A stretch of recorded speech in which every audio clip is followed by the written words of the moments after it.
Hi, everybody. This is Joel Wood, your lobbyist in Washington. Hope you're doing well and hope you have a great Labor Day holiday.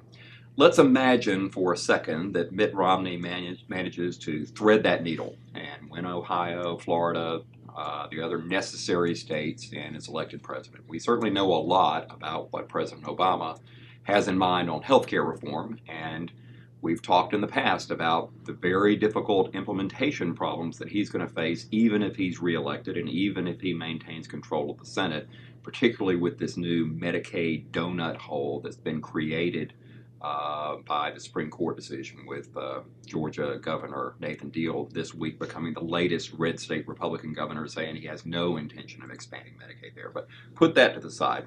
What is the Romney plan on health care? We certainly knew a lot more depth was going to be added, a lot more meat on the bones when he selected Paul Ryan, who has a much more fleshed out philosophy on healthcare reform. And we witnessed that at the Republican convention this week.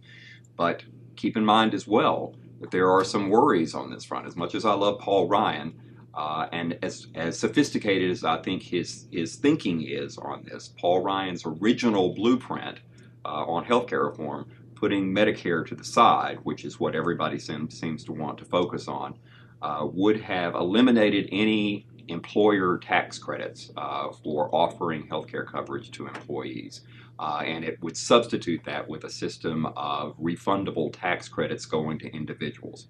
As I've said before, philosophically, I get it. I think it's defensible. On the other hand, if you think that we've got a big problem with 40 million uninsured Americans today, just wait until you move to that kind of a system, considering the fact that 162 million Americans receive their health care coverage through their employers, most of which are touched in some way by council member firms.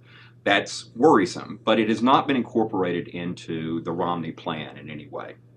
And I actually don't see a lot of political legs for something that would be that really extreme in healthcare reform.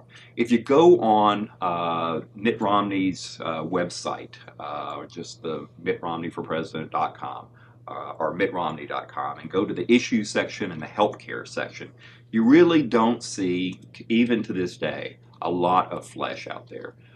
You see much more opposition to what the Obama healthcare plan and the Affordable Care Act will mean to the country than you do a viable alternative that has many parts to it. He talks a lot about block grants to the states on Medicaid, a lot more state flexibility. He talks about medical malpractice reform, which we certainly support. He also goes back to some of the ideas on small group market reform and association health plans that, along the edges might be helpful, but I don't think are going to be a major game changer. But he also does talk about some aspects of consumer-driven healthcare, such as expanding access to flexible spending accounts and the like, and healthcare savings accounts that I think could be tremendous, good, expanded tools for employers to offer coverage to their clients. So this is one of those cases. It's like everybody wants to have a beach house.